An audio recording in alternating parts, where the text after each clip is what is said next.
Live now. So hello, good afternoon. Olá a todos, olá, bienvenidos, hallo zusammen, bonjour à tous. So welcome to the second part of our Erasmus Day event, Local Goes Global. My name is Monica Lourenço. I'm a researcher at the University of Aveiro in Portugal, and I'm also the coordinator of the Aveiro team of the local project. We had a fantastic moment this morning with Sylvia, the international coordinator of the project, who conducted a guided visit to our website, localproject.eu. I know that some of you were not able to join us then. Well, you should not worry because watch the video, which will be available on our YouTube channel. It is currently available, but we need some editing, and I think links so that people can see in the chat the link to our to the first part of the Local Goes Global event. So if you want to know more about the local project, what it is, what are our goals, our principles, you can check the video done this morning by Sylvia. What I can say very quickly is that LoCALL, which is an acronym for Local Linguistic Landscapes for Global Language Education in the School Context, is a project that is funded by the European Union under the Erasmus Plus program. And the main aim of this project is to work collaboratively with teachers and students to produce, experiment, and evaluate pedagogical online and offline resources that use linguistic landscapes as a vehicle to promote language awareness and also to foster intercultural education. And apart from the University of Aveiro, the project involves other partner universities across Europe. We have the University of Hamburg in Germany, which coordinates the project, the Autonomous University of Barcelona in Spain, the University of Groningen in Holland, and the University of Strasbourg in France. So hello, everyone from all these 5 cities of the project. Welcome. Well, for now, we have a very packed program for this morning. We are going to share with you what we have planned for this afternoon. So after my introductory words, so I'm going to share with you what we have planned for today. So after some introductory words, I'll have, we're going to have a section which is called Meet the Teachers, where teachers from 3 cities related to our project are going to share their experiences with linguistic landscapes. We have a presentation, fortunately could not be live with us, but she made a video about the linguistic landscape as a pedagogical resource and some didactic ideas. Then we are going to have, you're seeing now the full screen. Then we are going to have a presentation by Monica Lopez. Thank you, Monica, for being here as well, which is called How Many Languages Live in Your House and in Your City?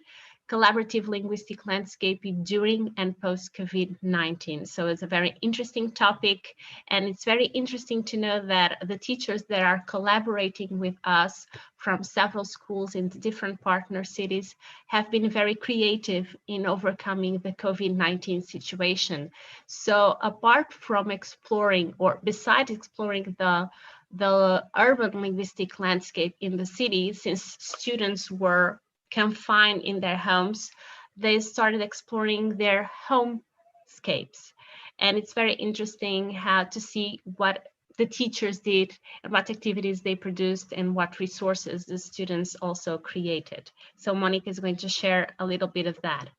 And then we are going to have another presentation from a teacher, Sonia Kadi from France, about the college, Henry Mack, the team, the students, and possible activities that we can do in the realm of linguistic landscaping and school education. And then at 3:20, it's time for some question and answers. So if you want to make questions, please feel free to use our chat and post your questions there, and then we'll have some time for a discussion at the end of the first part of this program. The second part of the program is about Meet the Researchers. So we have Lisa from the University of Hamburg, who is going to talk to us and discuss the idea of plurilingualism in the linguistic landscape of city, what teachers say about linguistic landscapes in the foreign language classroom. And then once again, you're going to have some time for questions and answers. And Sylvia will be, and Lisa will be happy to discuss that with you as well. And then we're going to close at about 4. And I hope that you enjoy the program that we have planned for you. I think that it's a very interesting program. I don't know what you have to say about it. I hope that you are thrilled to get to know a little bit more about what teachers and researchers have done in the realm of the LoCALL project. And I'd also like to share with you that we have done a very, very, very, very short survey on the event. So I'll have to ask Francisco and Bruna to post the link in the chat now so that you can open it in another page. And then once you leave the session, if you're not able to stay until the end, you can fill in the survey and whenever you need. So I'll post it again after each section and then at the end of the event so that you can open it on a separate page and fill in our very, very short survey. It's very important for us to know what you think and also what you want to know more about the project so that we can create activities that are more in tune with your interests and needs. Without any further ado, I was going to pass the mic to Cristina, but as I told you, the teacher from Aveiro was not able to be here today live. And she wanted to share with you her experience creating a module on linguistic landscapes. And she did this within a course unit of the Masters in Teaching English in Primary School that she's taking in at the University of Aveiro. And Cristina is starting her practicum now. So she aims to stage these activities and this model with a group of primary school children in the English classroom. And so Cristina, what she did for us was a video. And I really thank Cristina for taking the time to do this because this is not a very easy thing to do. Now that we are trying to get a little bit more accustomed to doing things like that, such as creating videos and posting things online and doing YouTube channel things. So I really want to thank Cristina for taking the time for doing this. And I hope that you enjoyed the video. So I'm going to ask Francisco to share the video with you so that you can all see and hear what Cristina did and what she had planned to do, what she plans to do in the next academic year with the students. So Francisco, you can do this now.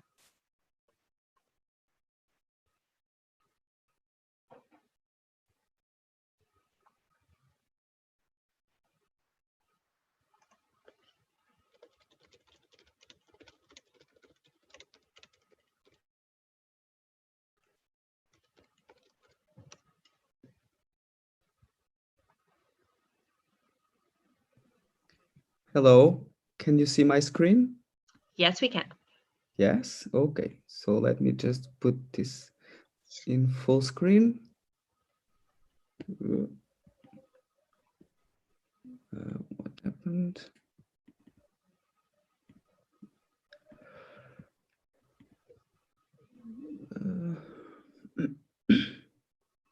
Hello, can you see my screen? Yes, we can. Yes, okay. So let me just put this in full screen. What is happening? Okay. Hello. I think it's starting. My name is Cristina. I'm a teacher from Aveiro, Portugal, and I'm here to share with you part of my last year's project called Linguistic Landscape, Languages, Linguistic and Cultural Diversity in the Urban Space. This topic was developed under my master's degree in English teaching in primary education, held at the University of Aveiro. First of all, let me just say that I'm sorry, but for personal reasons, I could not be here live as it should be, but I will share my contact at the end of this presentation to clarify any possible doubts or questions you might have. So now back to the presentations. It's just a small part of my last year's project, as I said before, and I will try to be brief because we don't have much time, and I will try to share with you some pedagogical resources and didactic ideas that you can adapt and use in different educational contexts if you want. So to begin, I think it's important to make a brief theoretical framework of the concept of linguistic landscape. As we all know, our knowledge of the world is built through the diversity of texts that surround us and that are part of the urban landscape. To this set of written texts exposed in a public space, both verbal or non-verbal language, we call linguistic landscape. The first known definition of the concept was released in 1997 by the authors Lodry and Borges, for whom the linguistic landscape was the language of public road signs, advertising billboards, street names, place names, commercial shop signs, and public signs on government buildings. For whom the linguistic landscape was the language of public road signs, advertising billboards, street names, place names, commercial shop signs, and public signs on government buildings. A few years later, this author added to the concept images, colors, and other visuals, as well as voices, music, and sound, and dynamic changes in the physical surroundings. The same author considers that the main objective of the study of the linguistic landscape is to have another view to our knowledge about societal multilingualism by focusing on language choices, hierarchies of languages, contact phenomena, regulations, and aspects of literacy. So, taking that, we can all agree that linguistic landscape is a multimodal concept that allows us to explore several different domains, which includes an educational domain. So the educational approach to the linguistic landscapes on most words is looking at the city differently, perceiving it with its entangled streets, avenues, squares, and buildings, has a territory of multiple plots and cultures, and therefore of countless educational possibilities. So in this, within all the possibilities that we had to explore, I decided to explore four areas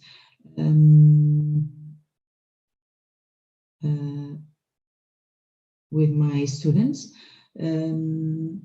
interculturality, multiliteracies, multimodality, and critical thinking.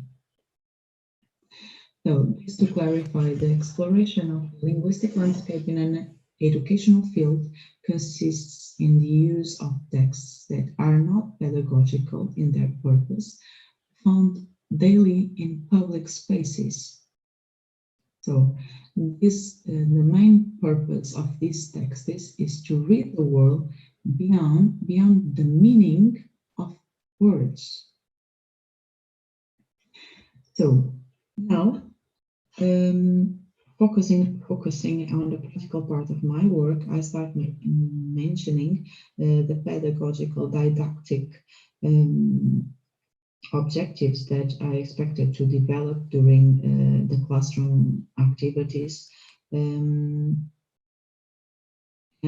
the objectives are to develop awareness and knowledge about the coexistence of different types of languages, cultures, people, beliefs, and interests in the city, to understand the English language as a bridge to establish relationships with other cultures and languages, to build positive images and discourses in relation to plurality, linguistic and cultural diversity, to stimulate the ability to think critically about the society we live in.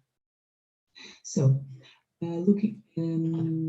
talking about some pedagogical activities, it's important to say that they were made for a third year of schooling. That is also the first year of English of these students in Portugal. And we are talking about 8-9-year-old children. So the first activity was to explore students' representations, ideas and prior conceptions of languages, cultures and global relationships in the local community. Trying to understand what they already know about the place they live in, and if they actually pay attention or not of what surrounds them. So I would start with the brainstorming activities. I will make some questions to the students about the place they live in, in order to understand their own interaction with the other cultures. After that, we will watch and explore the video Educating Cities. After watching this video, the goal is to explore students' thoughts and perceptions of some segments of the video related to life in the cities and intercultural behaviors. We don't have time to see the video, so I leave the link below in case you want to see it later.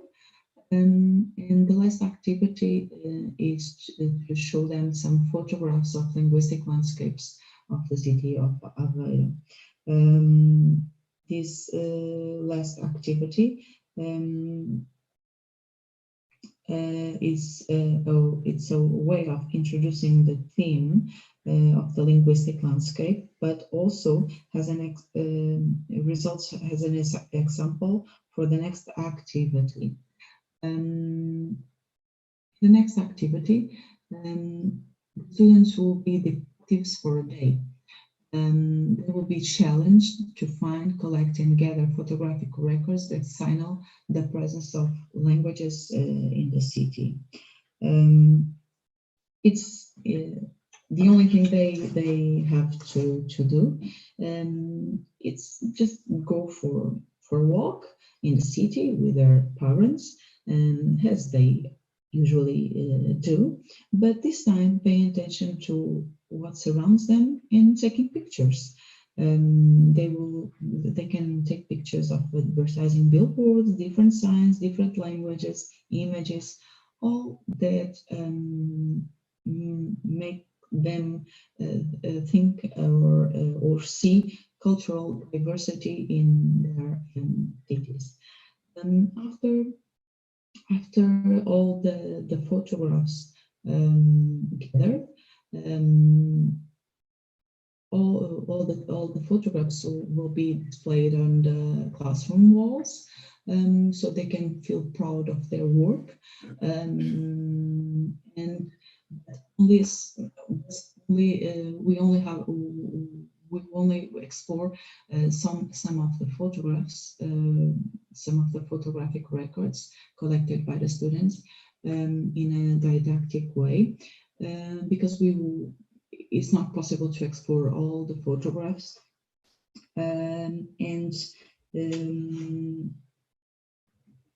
so only a few will be chosen and the selection of the photos obeyed the pedagogical criteria mentioned before.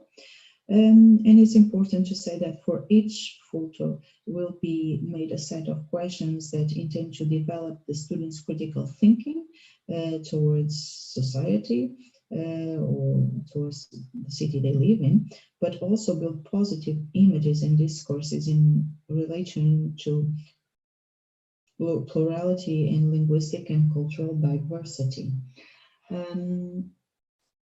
After this activity, the students will be drawing the landscape. They will be doing their own graphic representation of languages in the city. They can choose the part of the city they want. They only have to write down the languages or the dialogues, the persons, the places they want to draw. After that, the next and last activity will be recording a short statement about what they have learned or what conclusions they have reached and attitudes towards languages and linguistic diversity.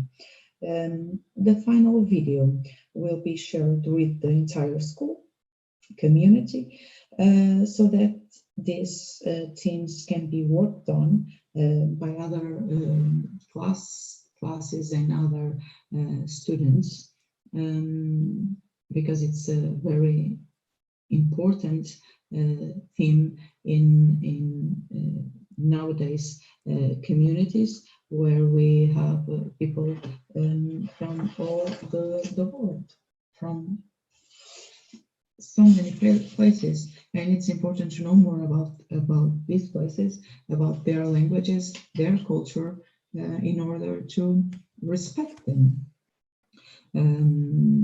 So this now I will share with you an example of one of the activities that it was drawing the landscape. They will have to draw and paint the city in any part of the city they wanted. They just have to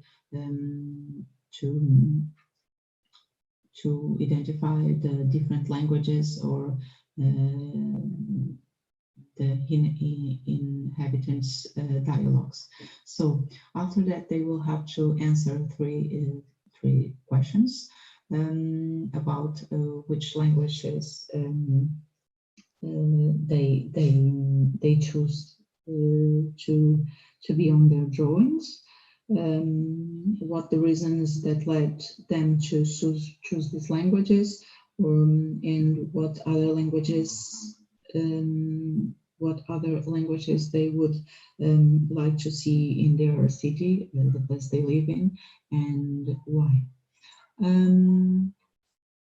Just to share with you an example of a self-assessment that the students will fill in the end of every session, and this is a way of understanding and evaluating the progress of the students. If they are struggling with some of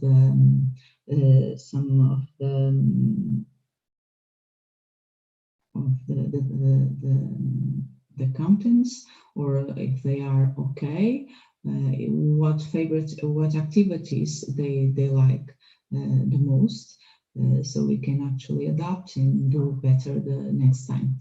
So it was a fast presentation of my last year's work. I tried to gather some activities I thought interesting, but you can always contact me if you have any questions or just to share some ideas. This is my email address. Thank you for your time. Obrigada pela vossa atenção. Até breve. Tchau.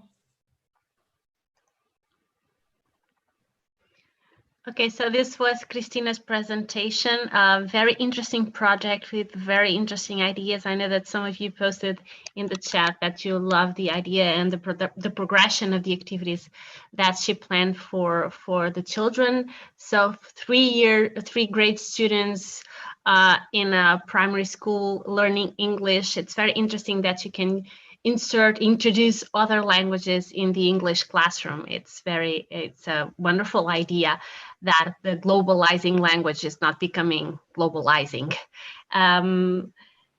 It's sad that Christina is not here with us. I know that you wanted to ask some questions to her, but she was she posted her email, so if you want then to ask her directly, I'm glad she'll be happy to answer the questions to you. So moving on to the next presentation. Now we have the presentation that I'll tell you from Monica Lopez from Barcelona. She's going to talk to us what students did while they were in their homes. So Monica, if you want, hello Monica, hi there, Hello. welcome. Hello everyone, hi, nice to meet you. Hola, buenas tardes, gracias por haber aceptado nuestro reto.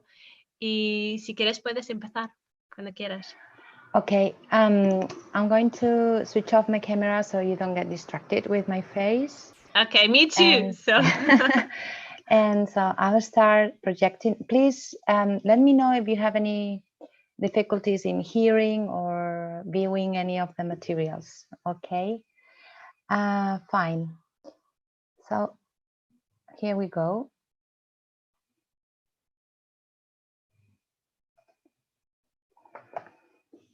Okay, can you see? Yes, that's fine, Christine. That's fine, Monica, you can go. Yeah. Thank you. Okay, so how many languages live in your house and in your city? Collaborative linguistic landscape during and post COVID-19. This is the project that we carried out.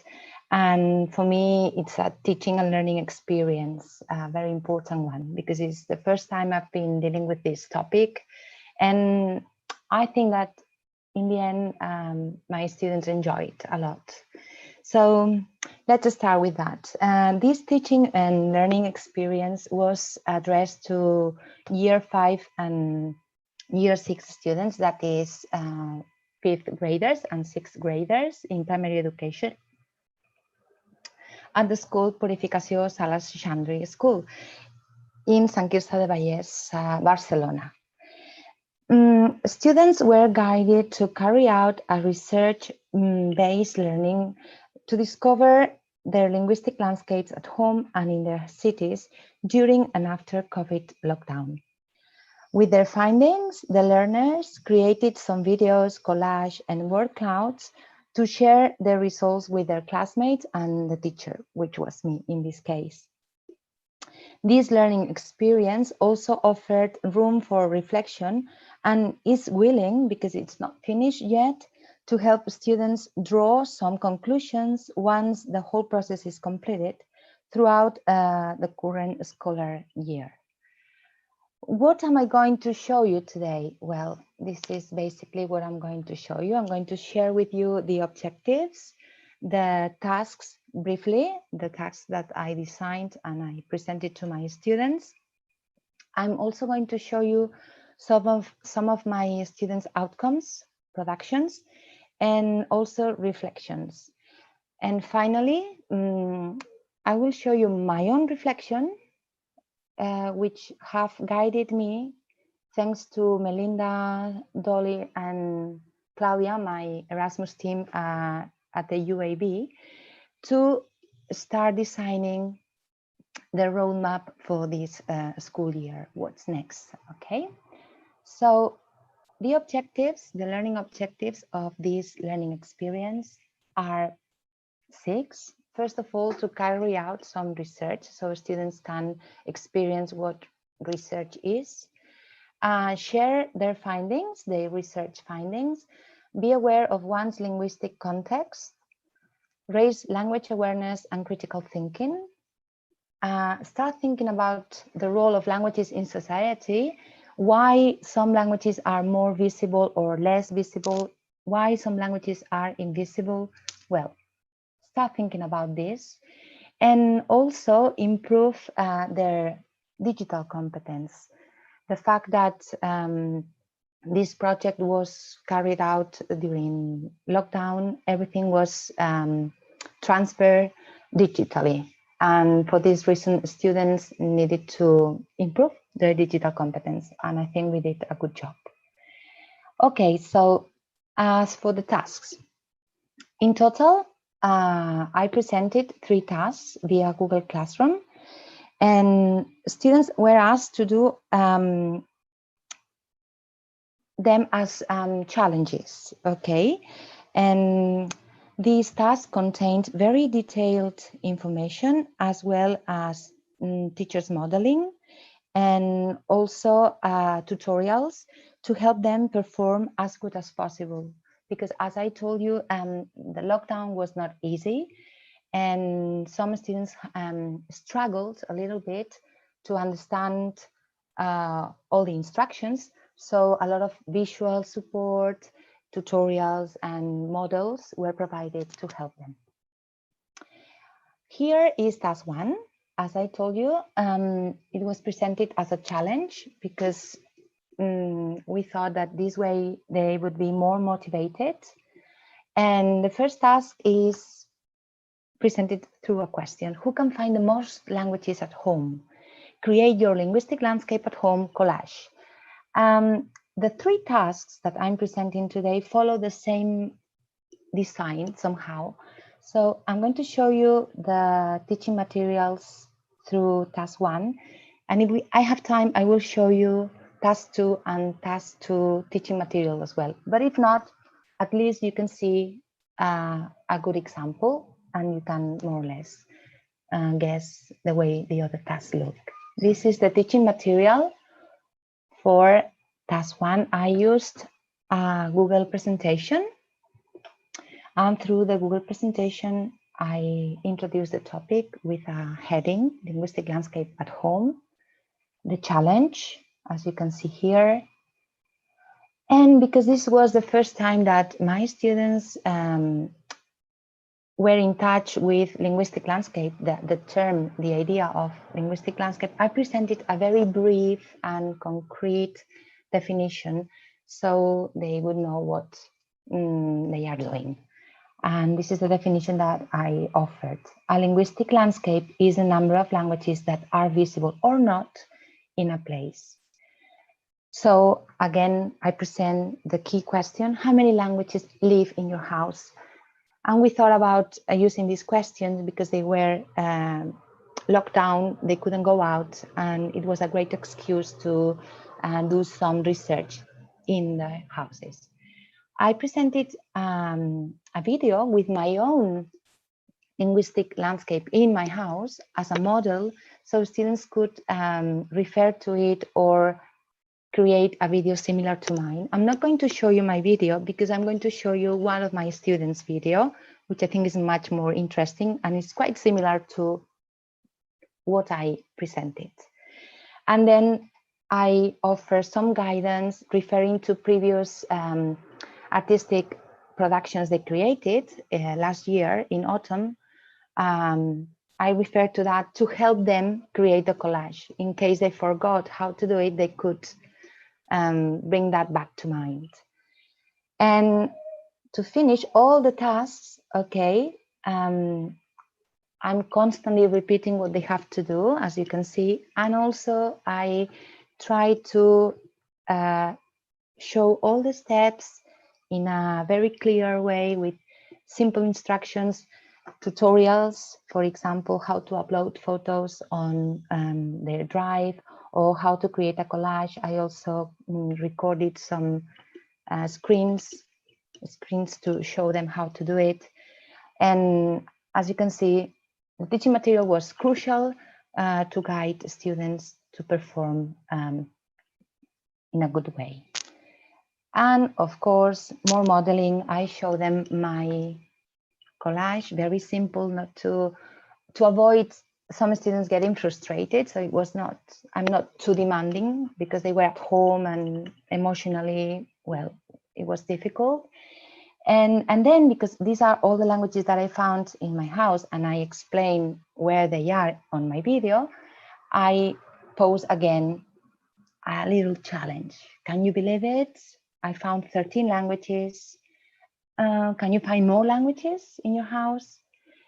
And to conclude, all the tasks present a checklist to help them make sure that they complete all the steps and that they do all the different parts of the task so they don't get lost. It's like a self-assessment tool and also to keep them on task. Once I present these through Google Classroom, they can ask me questions, of course, and they hand in their productions.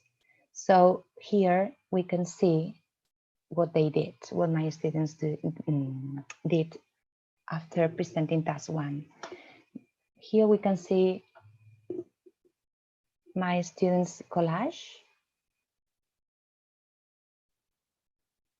Each of them are different. Some of them included the languages they found at home, as you can see here with some photos. And it was very interesting to see that they included like the music language, for example, or Thai language, Chinese.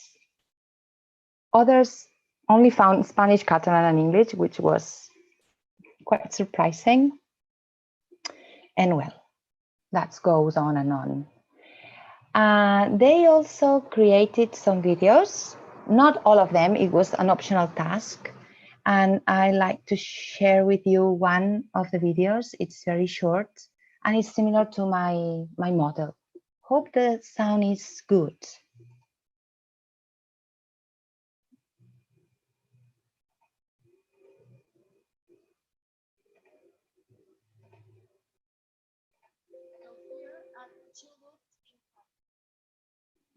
The other language that lives more in our house is Spanish. And here is a book in Spanish about science and so interesting. But we also have books in English that I recognize that I have not read these books yet, but I think that with quarantine time, I will have time to read some of them. And here we have some tickets of a museum because about 2 years ago, I went to French, to Normandy with my family. And here we have some pasta, some spaghettis that I don't know why, but here it's a little text in Portuguese. And when I was looking for some languages in my house, I looked to the fridge and I saw this magnet that it's from Asturias, so it's my name in Asturias. And also I saw this other magnet that I like so much. I think that it's because it's so colorful. And this magnet, it's from China, as you can see. And we have it because about 10 years ago, my father went to China and he liked it so much, so he bought us this magnet. Okay, and she goes on, and I'm going to stop because maybe you had an idea of what the linguistic and landscape video was about. And she did really well, and from her contribution, many ideas came to my mind and helped me have new ideas for this school year, and I hope to cover these new ideas. So going back to my presentation, together, my students and I, we created a document with all the languages they found in their houses. And well, as you can see, there are many of them. As for task 2, who can find the most languages in the city, was a task that we presented a few weeks after in May, when students were able to go out for a walk for an hour a day. And I took advantage of this situation and I asked them to reproduce what they had done at home, now do it in their cities. And well, the teaching material is very similar to the previous one. You can see the Google presentation. I posted that on the Google Classroom. I created a video to present the task. So the task was more, varied. It's not only about reading, they could follow the instructions by listening to me. And I also took advantage of the video to say congratulations to them because they did a great job with their linguistic landscape at home. I'm not going to stop too much. It follows the same structure. And for task 2, these are my students' productions. The collage about the linguistic landscape in their cities. And also some of them are very creative and, very attractive. And most of them just posted the image that represented the different languages. Others wrote the name of the language and only found Catalan, Spanish, and English, which was quite shocking, but there we go. And well, you can see very nice ones, very nice collage, very interesting collage. And represented the different languages. Others wrote the name of the language and only found Catalan, Spanish, and English, which was... I can hear my voice. Okay, now I continue. There was some interference. And we created this list of the languages they found in their city. Okay, we found Arabic, Catalan, Chinese, English, French, German, graffiti. They included graffiti as a language, Greek, Italian, Japanese, numbers. They thought that numbers are part of the linguistic landscape. The sign language as well, traffic signs, music language, Punjabi, especially in restaurants. Well, altogether very interesting. And we moved to a task 3 in which there was, well, we thought, Melinda, Claudia, and myself thought it was important to find some moment for reflection, even though we were away from each other. So in task 3, I asked them to reflect about their discoveries, and then I asked them to create a word cloud with words from the languages that they found more intriguing. Okay, and I'm going to show you the results, the outcomes. I'm going to show you first the word clouds very quickly. Here we have a collection of word clouds. I asked them to write the words in that language in English first and then find the translation into the language they chose. And this is what they created. Japanese, Turkish. Then somebody started changing the shape. Welsh. It was really interesting, that one. Latin, well, Romanian, etc. And more different shapes, and French, different languages. And I also asked optionally to record the words that they selected from the language that they found more catchy. Monica and Olivia, and I want to tell you today my words in Italian. Rabbia, natura, libro, bellissimo, negativo. So it was very interesting, and I think they really had a good time doing this task. Although I must confess that creating the word cloud was not easy. and it was challenging for them. And a lot of tutorials were needed, and we found a problem, a difficulty more than a problem. Some of the alphabets were difficult to be represented in the word cloud because the app that we were using did not include all the alphabets. And for the reflection time, I asked them to answer a Google form. I have it open here. I think I'm going to go faster. And there were different questions. For example, select the languages that intrigue you the most. That was important because then from that they could select and create a word cloud.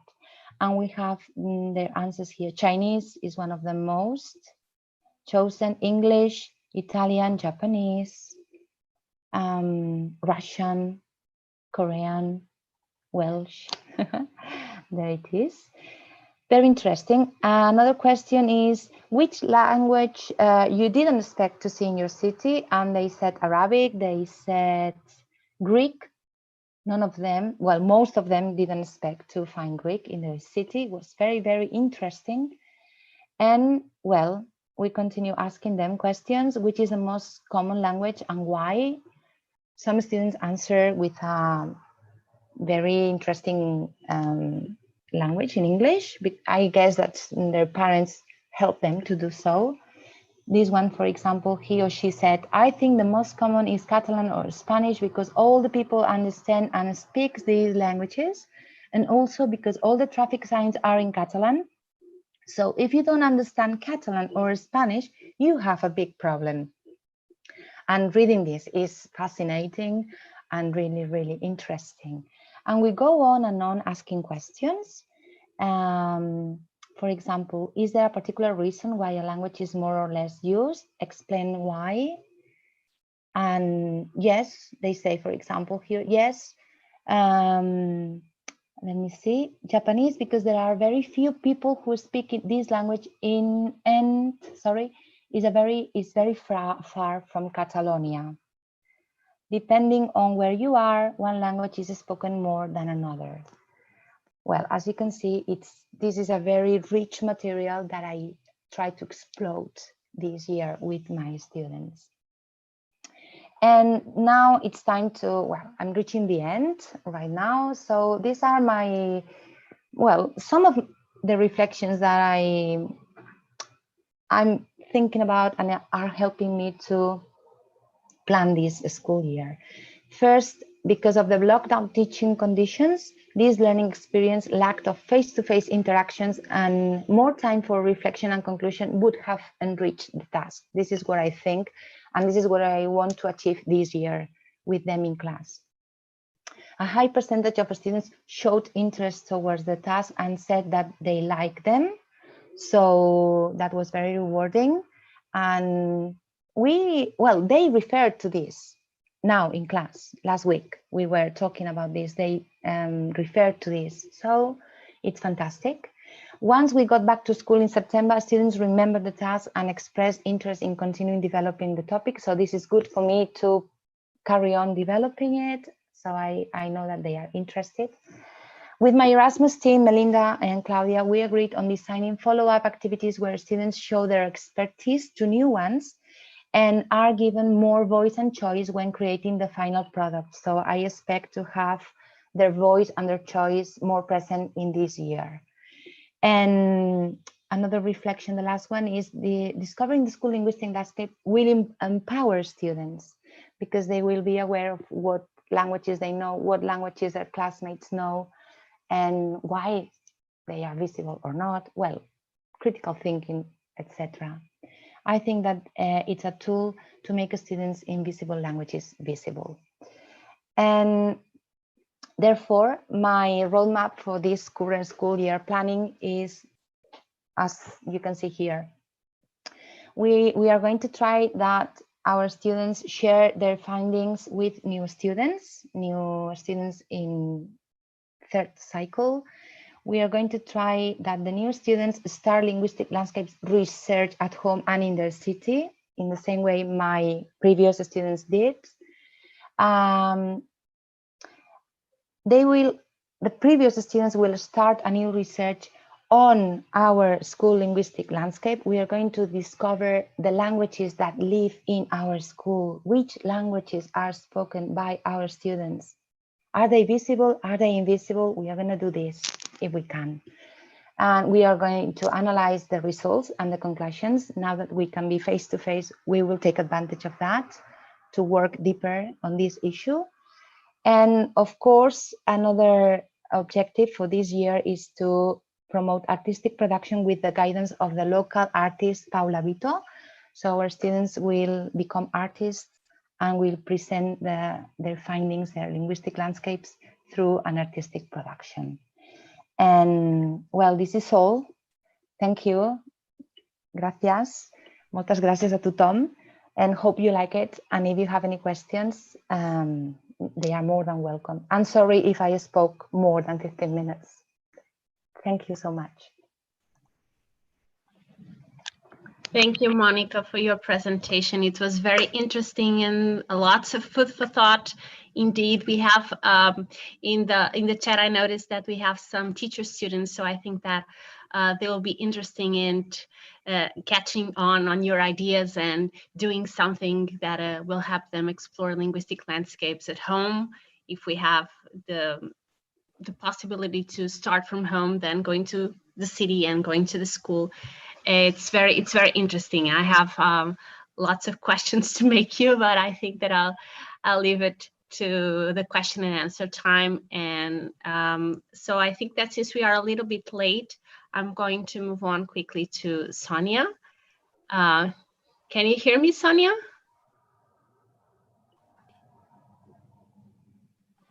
Hello? Hello. Yes. Hello, okay. Hello, good afternoon. I'm very glad to meet you today. I don't have a PowerPoint, so I let my screen.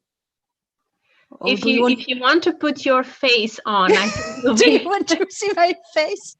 Yeah, at least for people to follow what you're saying. I think it will be interesting than having my face there and then you showing up with your voice. I think it'll be confusing to people.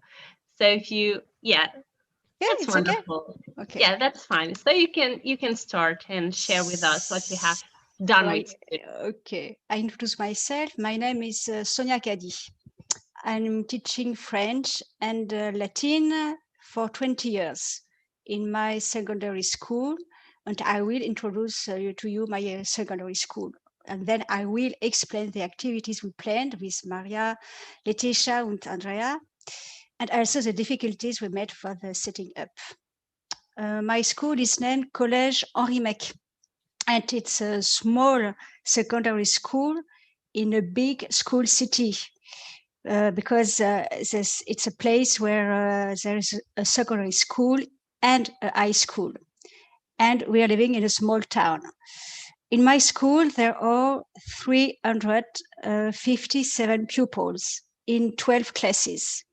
And in the high school, with whom we share the playground, the canteen, and the gymnasium, there are 1,024 pupils. Pupils are coming from some districts from Molsheim, about 9,000 inhabitants, because there is another secondary school quite bigger in Molsheim. And the rest of the pupils is coming from the small villages around Molsheim. It's common in Alsace. The class which we will work with is representative of the other classes of the school.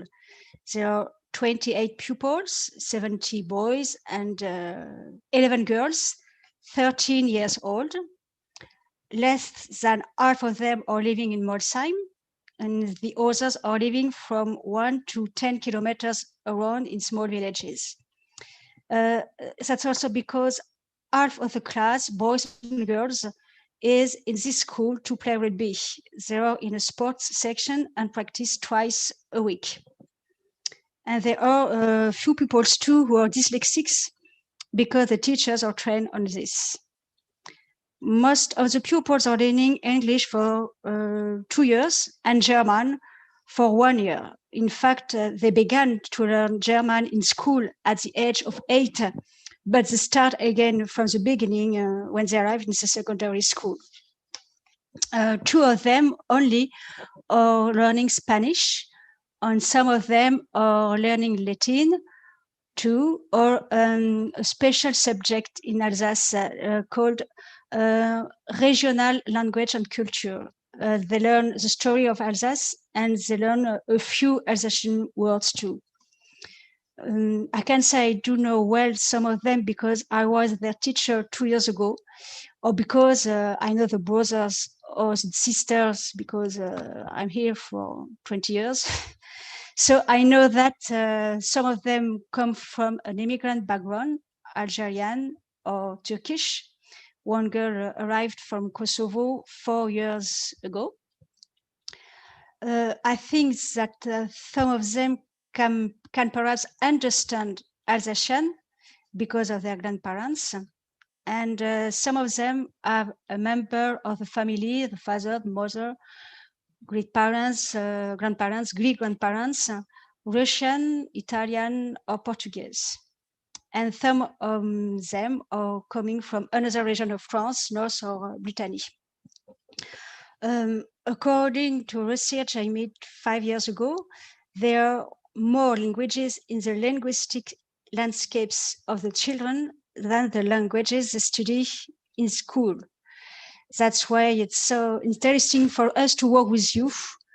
According to the teachers I met 2 weeks ago, who are from the other secondary school or primary school, they are for about 3 years pupils coming from foreign countries who don't speak any French words.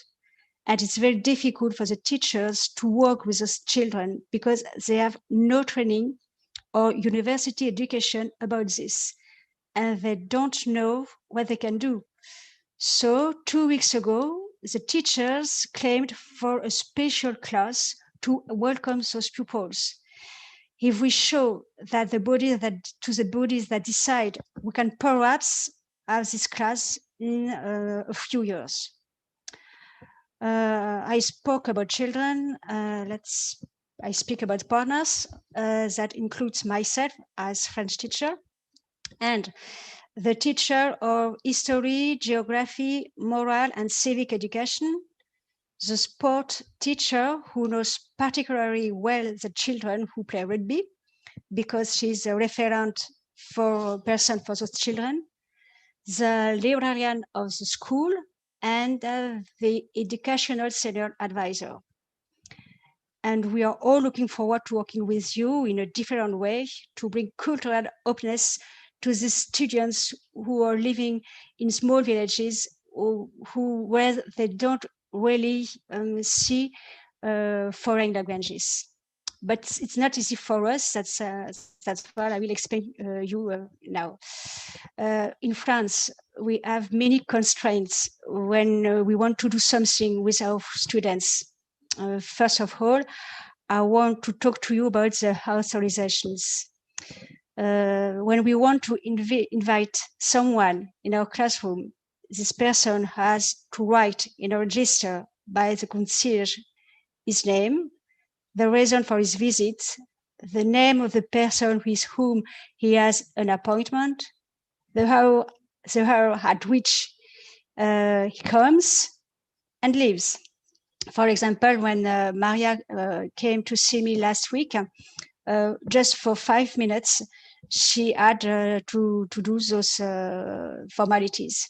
It's because of terrorism. No one can enter school without reasons.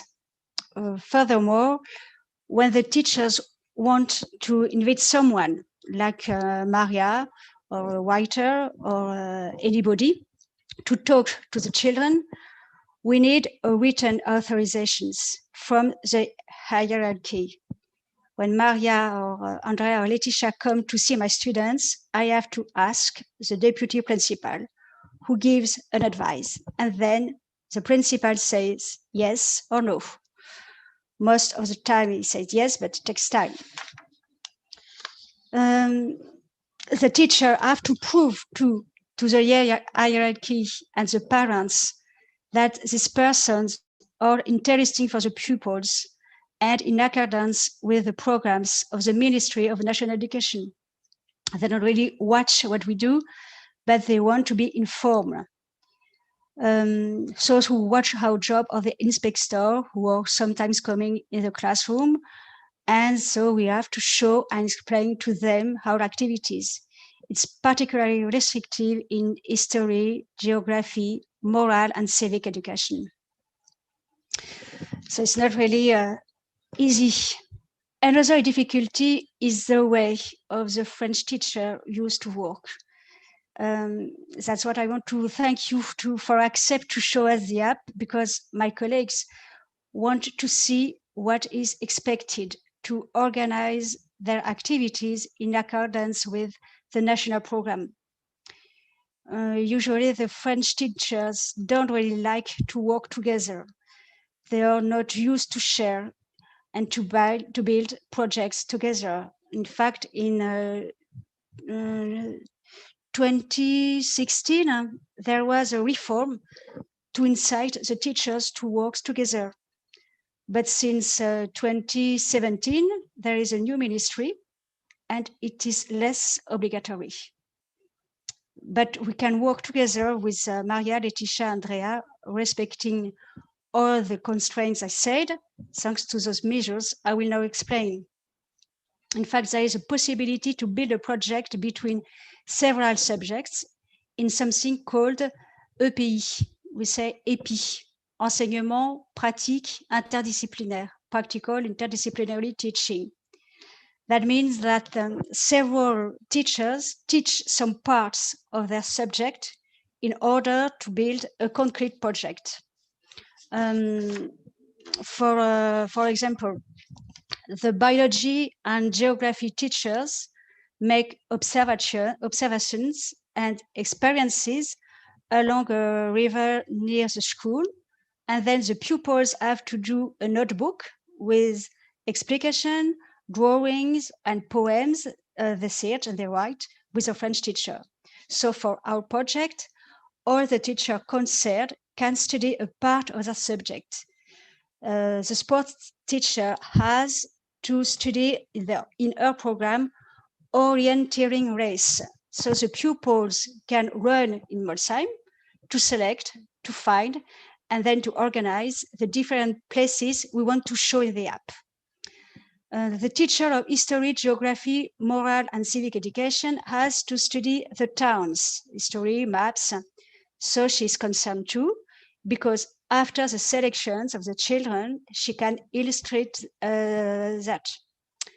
And as first teacher, I have in this level to work about journalism, description, and text about towns.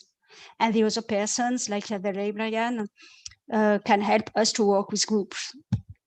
So the project is exactly what we have to do in an AP.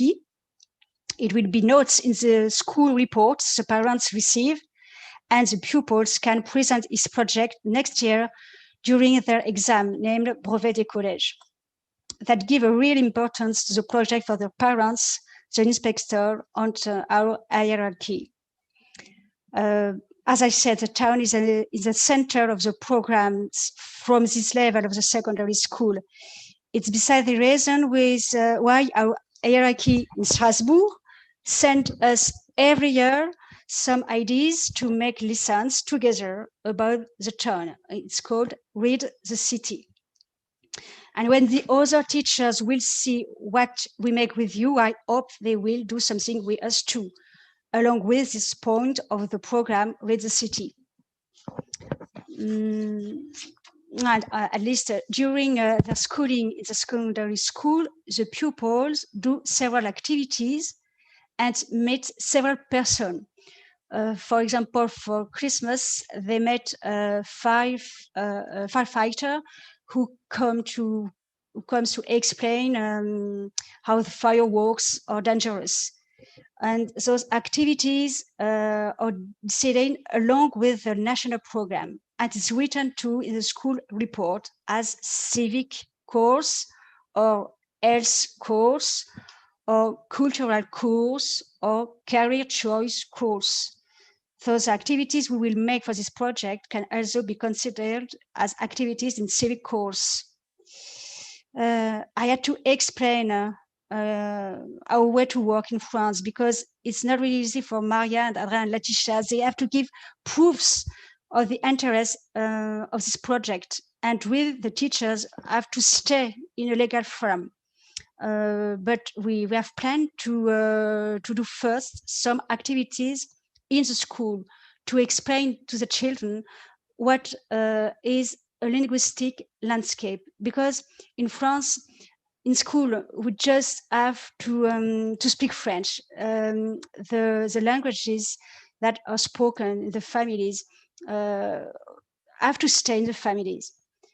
And so doing this project, I think we can show to all the school how rich it is when somebody can speak several languages. So after doing the job with the pupils, we plan to do the job with all the people in the school, not only the teachers, but Maria, tu peux m'aider? Maria? Oui. Je voulais dire que je voudrais vraiment qu'on fasse ce travail avec tous les adultes du collège, tous les gens du collège, faire un questionnaire avec tous les gens du collège. Oui.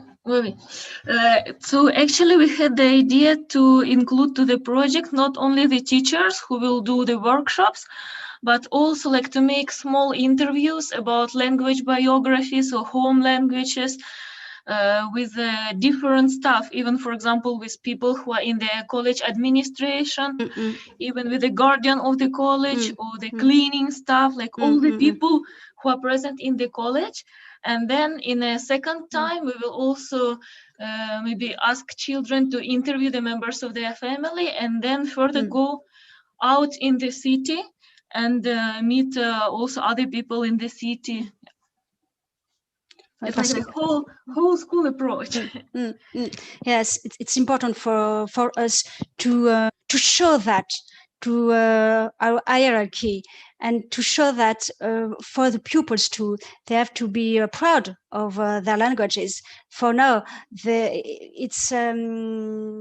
not proud. They hide what they know. And so making this project with you is a great experience for the pupils and for us too. Thank you.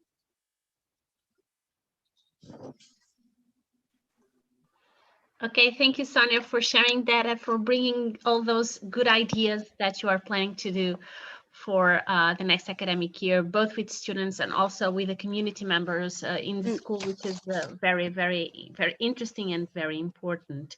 And also for bringing up the idea that working on linguistic landscapes is not only for language teachers, but for all teachers. And that is very, very interesting. And it's an interesting point that we would like to share with those that are watching us now, that you can bring different teachings from civics education, from history, geography, and it's very interesting, and also to promote the collaborative work between the teachers in the school. So it's very interesting as well. Thank you so much for sharing that. And now we open the floor for some Q&A. If you have questions, feel free to post them in our YouTube chat, and then we'll ask the presenters. I know that you're eager to know more about the projects that they presented, so I'll be happy to share that with you.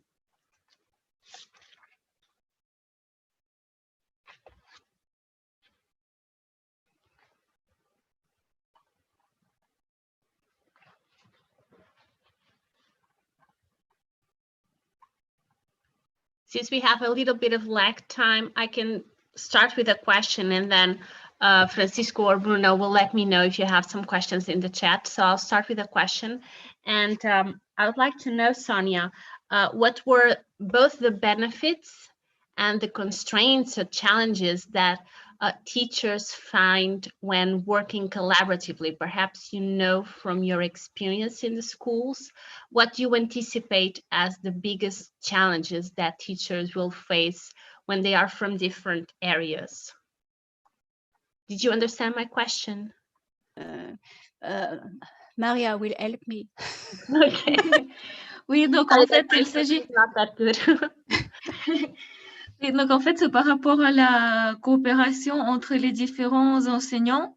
Quels sont les côtés positifs et peut-être un peu des limites, des défis de cette coopération. Et donc, peut-être par rapport à, surtout pour le projet LoCALL, quel est le plus grand défi par rapport à cette coopération entre les différents enseignants? La crainte qu'ils ont de ne pas pouvoir finir le programme. Oui, pardon. Vas-y. They're not being able to finish. The biggest challenge is the fact they're afraid they will not be able to finish to follow the whole program they have from the ministries. Yeah, it's something normal. They'll feel that they are, I'm sorry, just, but normally they feel that the linguistic landscapes is something more to add to what they are already doing. And they cannot take a look at their curriculum and to their program, their syllabus, and see where they can fit all these activities. It doesn't have to be an add-on. You can embed them in your curriculum, in what you are already doing. Maria? Oui, donc en fait, c'était juste, Monica, elle a juste dit que c'est vrai dans d'autres pays aussi qu'il y a beaucoup des enseignants qui le prennent comme une charge supplémentaire de travail. Mais si on regarde bien les programmes, on trouve des moyens d'intégrer les activités liées avec des paysages linguistiques pour faire le lien vraiment direct avec les programmes scolaires. Bien sûr, mais il y en a peu qui veulent changer. Peu de gens veulent changer leur façon de faire et veulent vraiment se remettre en question. Et qui plus est, en France, la question de la langue, et peut-être surtout en Alsace, c'est une question épineuse parce que l'État est centralisé. La langue, c'est vraiment le français. Il y a peu de place déjà pour les langues régionales. C'est vraiment, même en Alsace, ce qui est vraiment incroyable. Et pour les langues des élèves, à partir du moment où ce n'est pas une langue étudiée à l'école, on considère que l'élève n'a pas d'habileté. Un élève qui parlera espagnol avec un membre de sa famille, mais qui ne fait pas espagnol à l'école, cette compétence ne sera pas reconnue. Yeah, so actually, Sonia, you can make a synthesis of what Sonia said. You don't have to translate everything word by word. Yeah, just to sum up some ideas. So she said that actually some teachers, they have certain habits how to work, and even if it's integrated to the programs, it's difficult for them to change their working habits. And moreover, in France, and maybe also particularly in Alsace, it's said like the language of schooling is French. It's the national language. And even for regional languages, for example, for Alsatian, it's not always easy to find its place. It's not always recognized. And it's even more the case for home languages. And it's considered like if a person studies, for example, Spanish at school, then the person has the competences in this language. But if Spanish is a home language, then it's as if the person had no competences in this language. Yeah. I don't know if you want to say anything else, Sonia, or if we can move on to other questions. Yes, you can move on. Thank you for hearing me. Okay. So I have 2 questions from Melinda, who would like to ask Monica if the students have any previous training in inquiry-based learning. And the second question, if you have any tips from your experience to help set up this type of collaborative cross-disciplinary work. So 2 questions. If they had the experience in inquiry-based learning, and then if you have any tips for this type of collaborative experience, Monica. Well, my students had no experience at all. You can put your camera on. Oh yeah, sorry, excuse me. Yeah, sorry. Well, my students didn't have any experience at all, any previous experience on research-based learning at all. And in fact, the way I presented the activities, this idea was hidden because of the lockdown. I did not explicitly mention that, Yes, okay, we're going to do a research and blah, blah, blah. So I'm going to take advantage of this new situation that we are in schools and we can do face-to-face sessions. And I'm going to explode this idea and transfer the knowledge they need. But never, it's been very interesting how they did it, how they got involved, because there was a high percentage of participation taking into account the conditions. And they all did a great job and sharing all the photographs and findings. They did. They were, which age were the students? 10, 11. Yeah, 10, 11. Yeah, it's very interesting. And then the other question was if you have any tips from your experience to have set up this type of collaborative cross-disciplinary work. Tips. Well, tips. Well, in connection to what you have already said, Monica, this could be embedded within the curriculum easily, very easily. And because it's part of the plurilingual dimension, in Spain at least, we have this as part of our curriculum. If you are teaching English as a foreign language, this could be part of your syllabus with no problem at all. And it could be transversal because arts can appear there. The digital competence also is part of the project. So my tip, if this is a tip, I don't know, is that it's very easy to include it in your planning because it's obviously part of the curriculum. And I guess in any country, it would be very similar in Europe. Other teachers, or was it only you? It was only me. So the collaboration was from students. It was only me because of the lockdown. And also sometimes in schools it's not easy to find partners who want to start a new project, or at least in my school, it's hard. But the school head of studies and the director, they were they said that they were very happy to present all these aspects and topics to the students. And it was more collaboration between them, because this is something I didn't explain, but my students were sharing their productions in collaborative documents. So I created Google presentations, and each student had a slide and they pasted their productions there, and then I helped them to make it look better somehow. So it was collaboration among students and the teacher. Yeah, I just realized now that Melinda said it wasn't for Monica. I wasn't asking tips for Monica, but they are always welcome. Okay, well, I don't know. I don't know what I said that tips.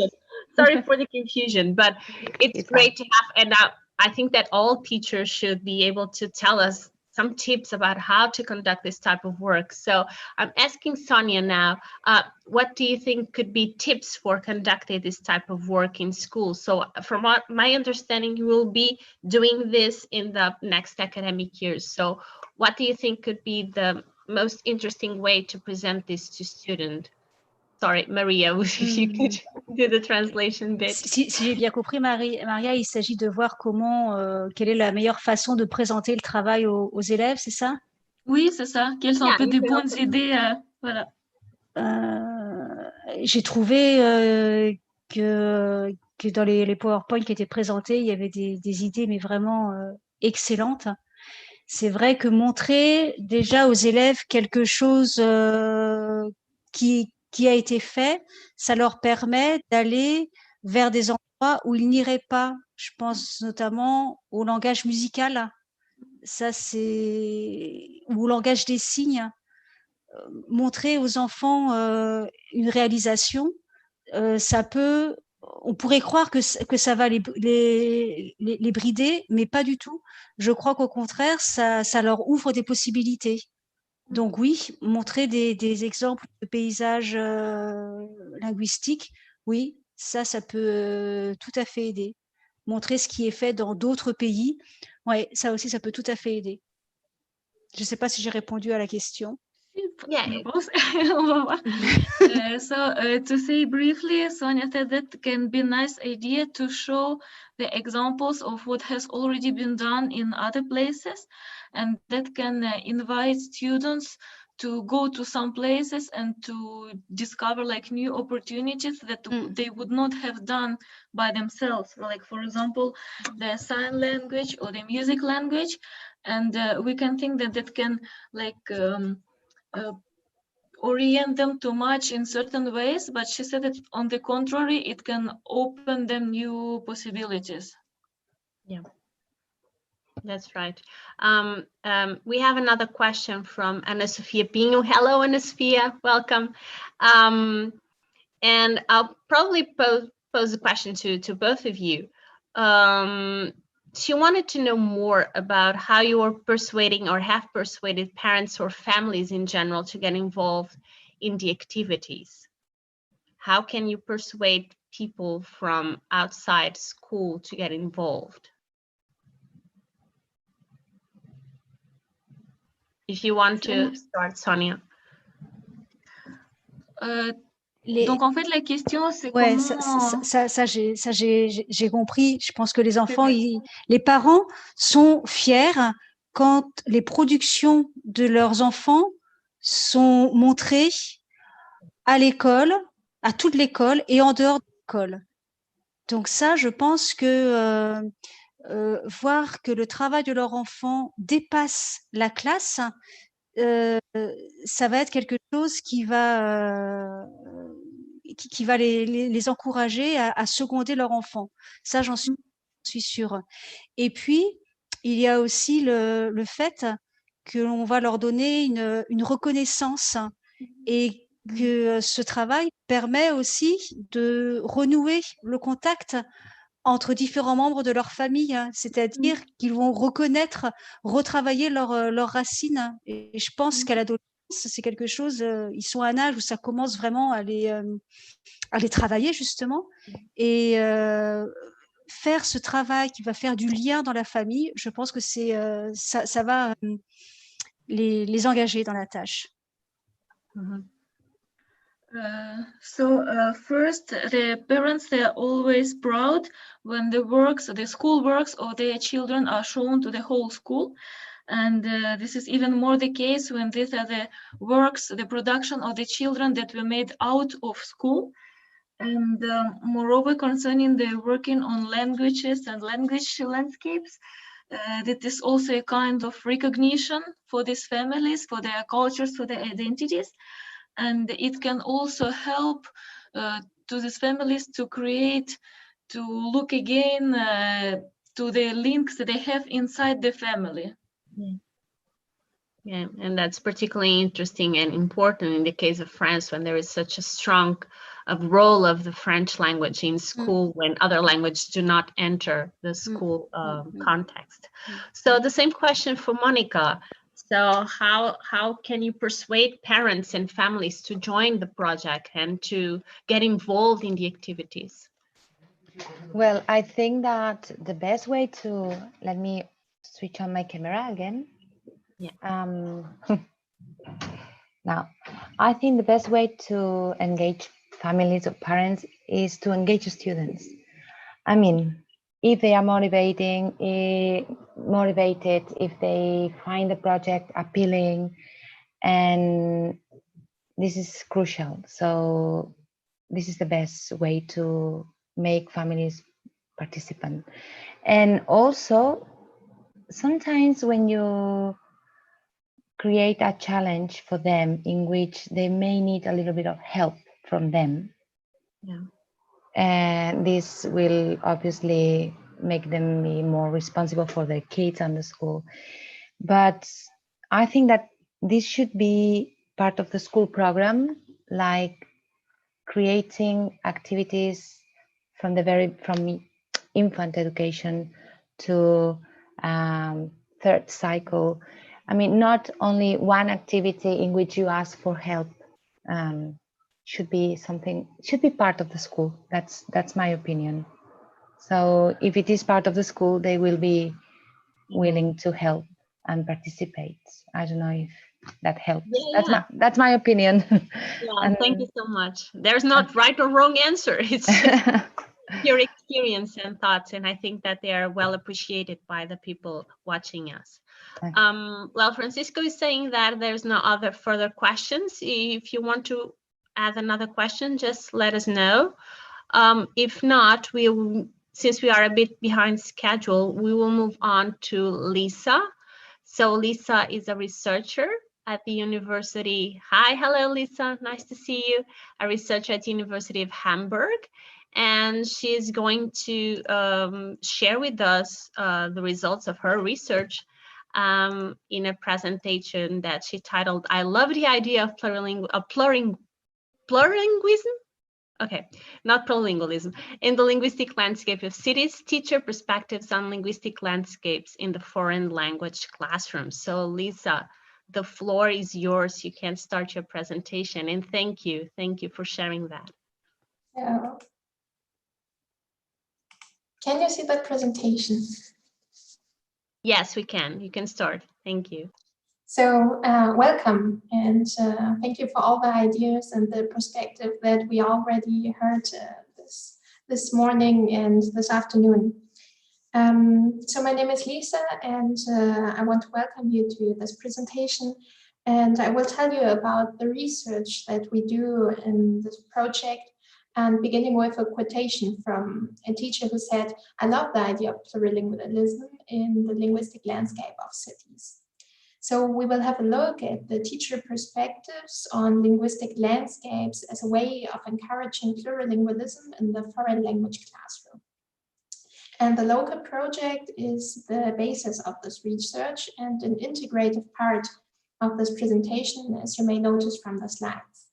So we will repeat a little bit of the things that Sylvia said this morning and that was presented afterwards, but I think it will be a whole presentation this way. So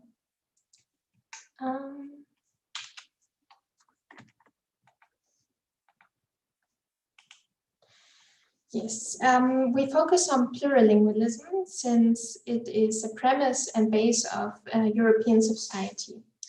Plurilingualism goes back to linguistic diversity, and acknowledging this linguistic diversity of schools can include the incorporation of languages taught in schools, but also other learners' home languages, for example, through display of signs and notice. Learners thereby need and develop plurilingual competence, that is, using and managing different languages. And it is achieved by plurilingual education, which means activities that use and develop the individual linguistic repertoires of the learners and activities that encourage language awareness. So here we have an example of a linguistic landscape in Hamburg. So besides German, we have some other languages like French, café, croque, que, and also Spanish, azul, Turkish, kuban, the Italian sounding name chibo. We also have English, snooker, darts, cocktails, bar, pub. But the question may arise, why should we use these linguistic landscapes at school? And the answer is because they provide a promising way to teach about multilingualism, language awareness, and literacy practices. And we have just heard how important plurilingualism, multilingualism is in our European society. Besides, using linguistic landscapes enriches language learning, and this is our aim in language teaching. So the question of how linguistic landscapes can be integrated into the classroom is the central focus of our project LoCALL.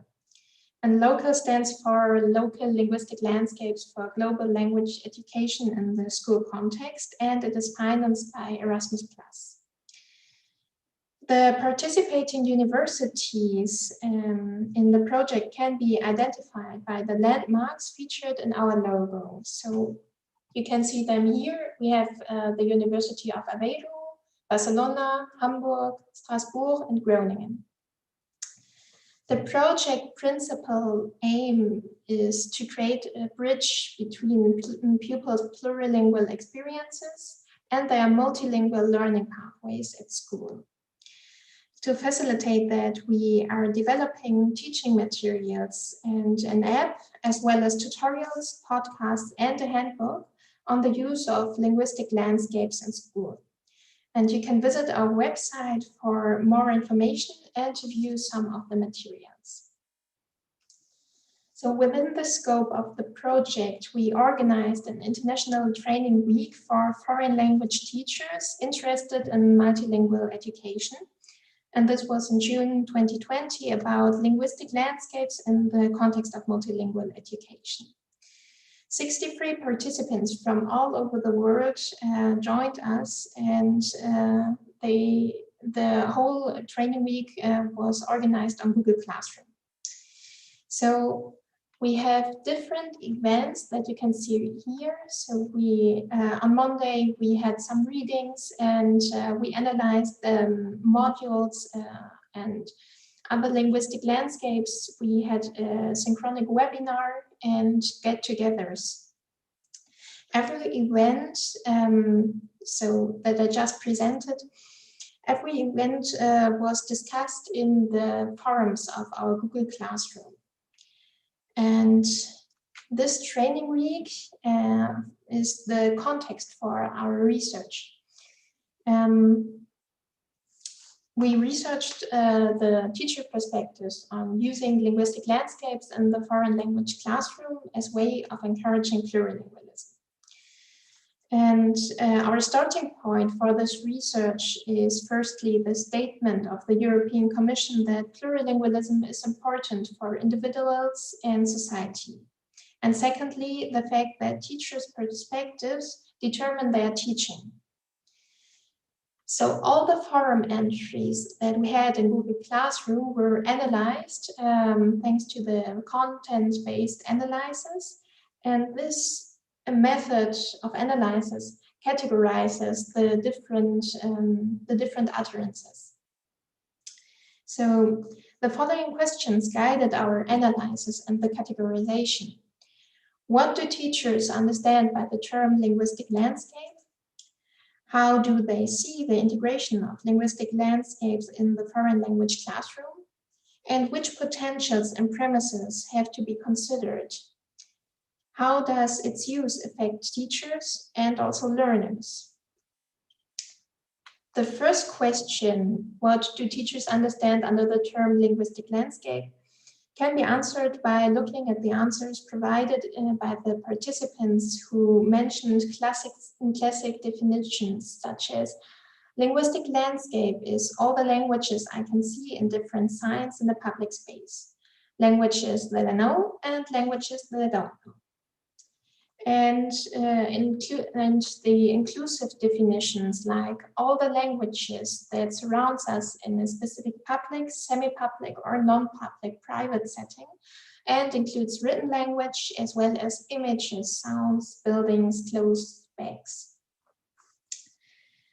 Some participants widened the definition when talking about linguistic landscapes as a research field in social linguistics.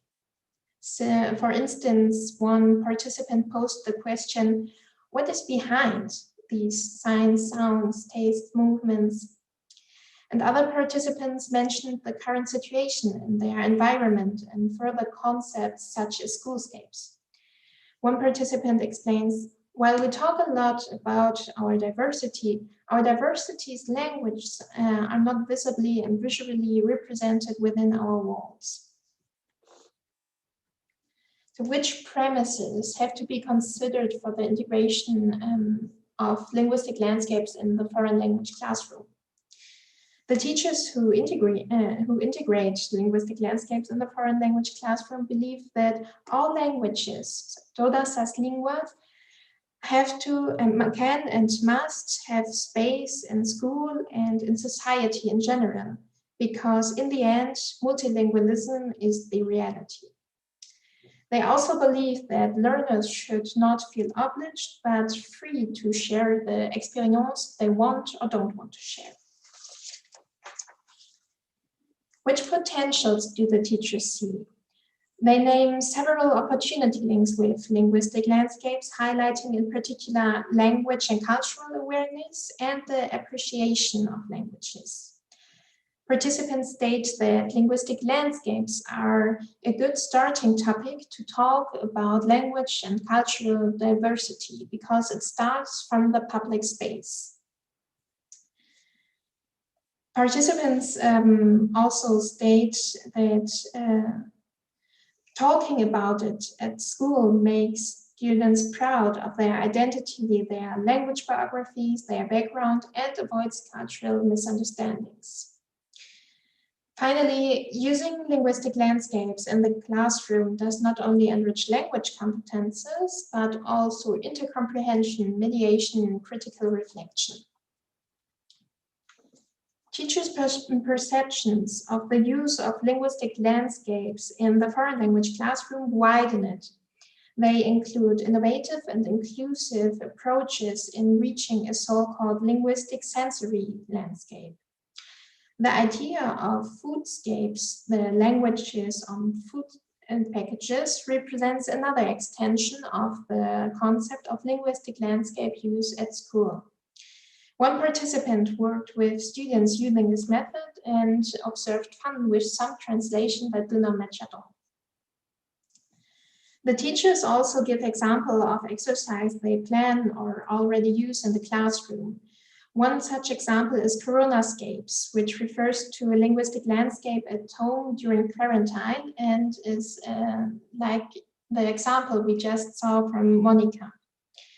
And one participant mentions that them as linguistic landscape modules raising language awareness.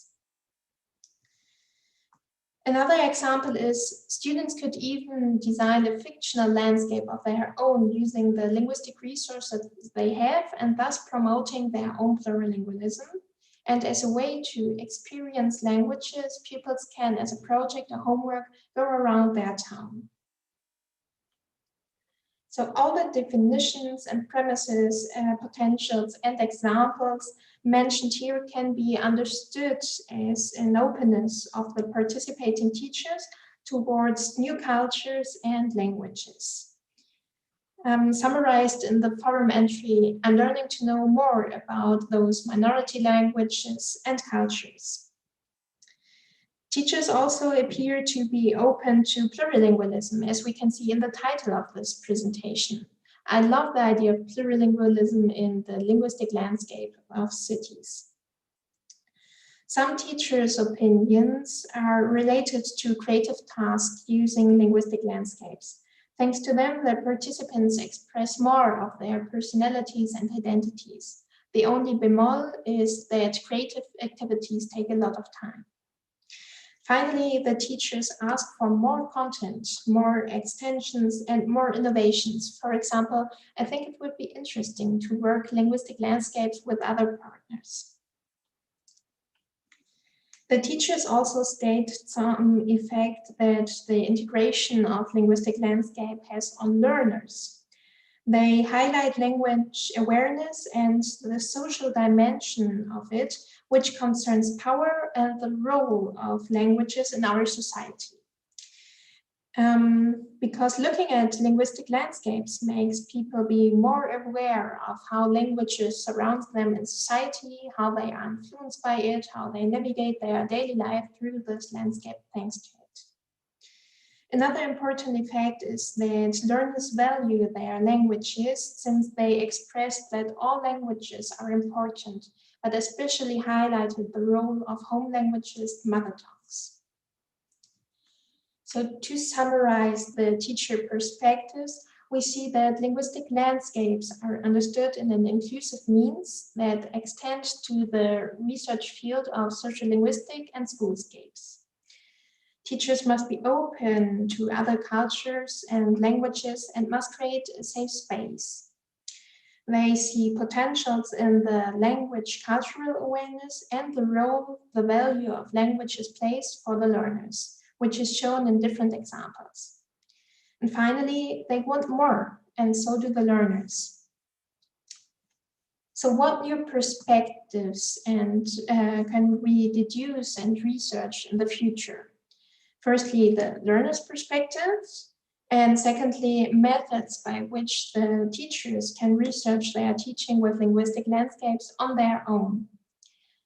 And that's it. So here you can see the sources to which I referred to during my presentation and the contact information. So thank you for your attention, and if you have any questions on the research, on the project, or on the upcoming research, feel free to ask.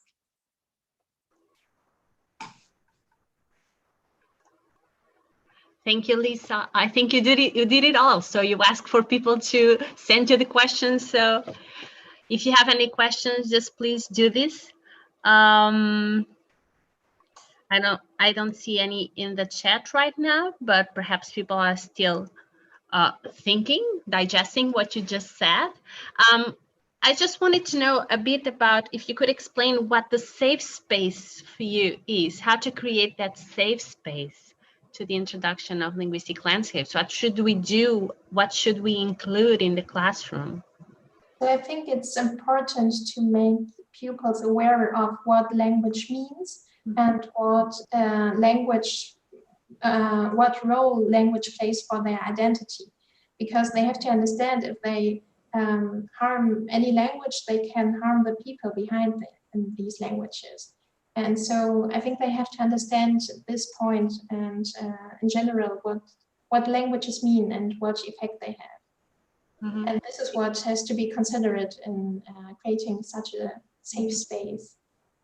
Yeah, I was thinking about the students from Sonia, and how do minority school students feel, minority language students feel when their languages are brought up to the classroom, and how to include them and how to make this a space where they feel that they are safe enough to speak their own language and to share what they know about that language. So it's very interesting to know what we can do to promote that.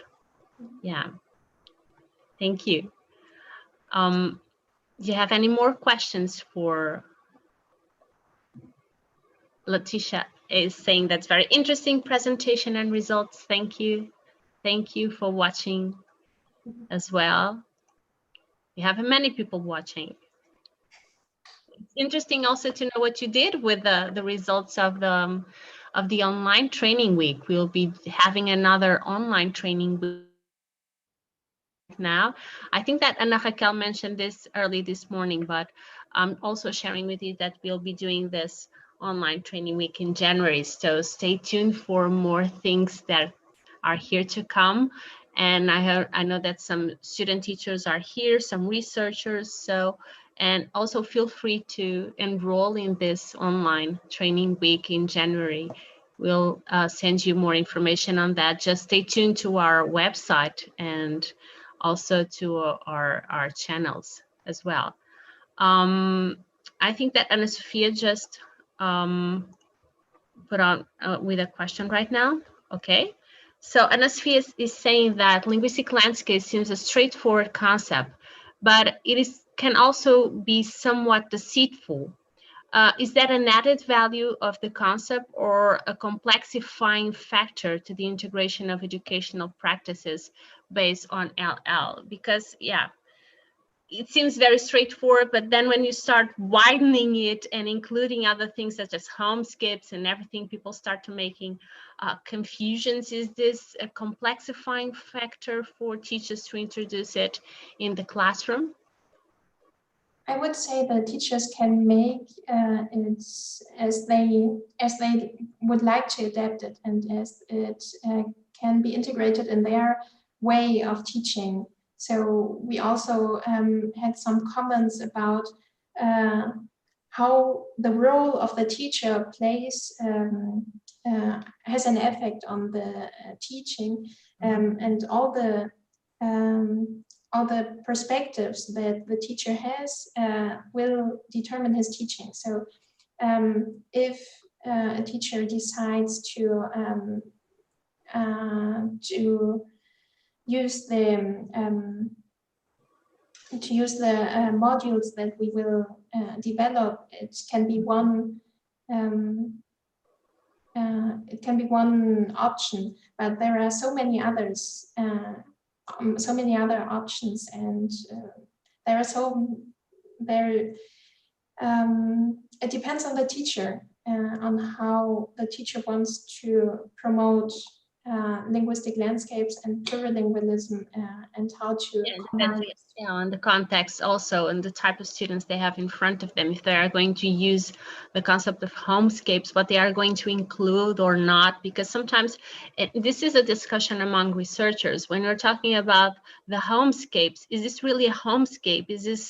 Are we talking about linguistic repertoire? So it's difficult to know what are the margins of linguistic landscapes. But as you were saying, if the teacher has its own concept of linguistic landscape and then explores it and develops with the student, then it's okay, I think.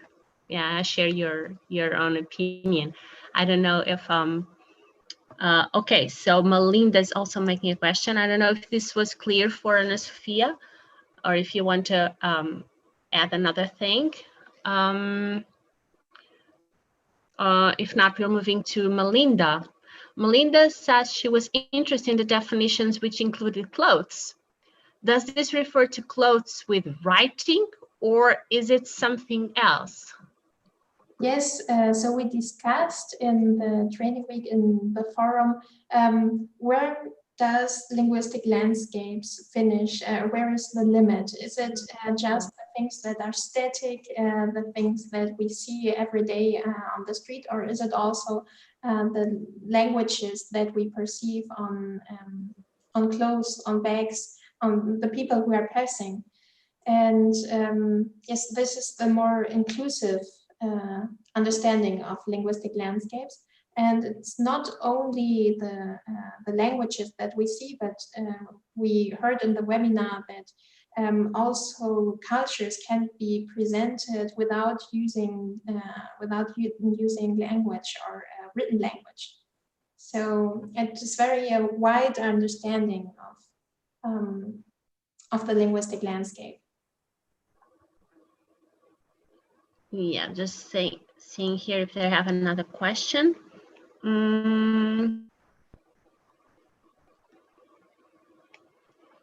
Yeah, and Melinda was also adding if this could be some possible overlap with some stereotypical notions related to how we dress culturally as well. That's an interesting question. So I'm thinking about some stereotypes directly just by hearing the question, and I think it would be interesting to make students reflect about it. So if we include such pictures taken from people who are walking down the street and wearing specific clothes, and to analyze if in which context we have to understand it. It is really a stereotype by tourists that want to dress like the locals or dress the way they think the locals dress, or if it's the locals and they do not dress at all, is the stereotype is defined. Yeah, it's very interesting. It led me thinking as well. Wonderful questions, Melinda, making us all think. That's great. I don't know if there are any other questions. Melinda is saying, yes, good point. Yeah, it is. Any other questions that you might have?